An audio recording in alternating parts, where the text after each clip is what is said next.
Hello everyone, আজ আপনাদের সাথে শেয়ার করব আমি যেভাবে আলু দিয়ে নুডলস রান্না করি। তো প্রথমে আমি আলু, পেঁয়াজ আর কাঁচামরিচ কেটে নিয়েছি। এদিকে একটা প্যানে আমি ১ চামচ পরিমাণ তেল দিয়ে সয়াবিন তেল দিয়ে আলুগুলো সেদ্ধ করতে দিয়েছি। আর এদিকে অন্য একটি প্যানে আমি নুডলস সেদ্ধ করতে দিয়েছি। তো আমি একটু খুন্তি দিয়ে নাড়িয়ে দেখছিলাম যে নুডলসটা সেদ্ধ হয়ে গেছে কিনা। যখন সেদ্ধ হয়ে যাবে তখন একটা থেকে একটা ছাড়িয়ে যাবে। তো এখানে নুডলসগুলো আমি পানির মধ্যে কিন্তু একটু সয়াবিন তেল দিয়ে দিয়েছিলাম যাতে একটার সাথে একটা লেগে না যায় আর যাতে স্টিকি না থাকে এজন্য।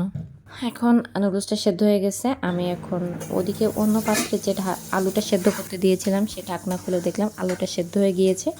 আমি এখন এর মধ্যে দিয়ে দিচ্ছি পেঁয়াজ কুচি, ২টা পেঁয়াজ আর কাঁচামরিচ কুচি দিয়ে দিচ্ছি। আর এখন আমি চুলাটা চেঞ্জ করে আলুর মধ্যে ডিমটা দিয়ে দিলাম। এখন ডিমটা ভাজা ভাজা করব। ডিমটা ভাজা হয়ে গেলে তার মধ্যে আমি দিয়ে দিচ্ছি নুডলস। সেদ্ধ করে রাখা নুডলসগুলো দিয়ে দিচ্ছি আর দিয়ে দিচ্ছি ম্যাগি মশলাটা যেটা থাকে ওইটা একটু আগে থেকে দিয়ে দিতে হবে। আগে থেকে দিয়ে দিলে সব জায়গায় মিশবে ভালো। এই তো হয়ে গেল আমার নুডলস। ভিডিওটা ভালো লাগলে অবশ্যই লাইক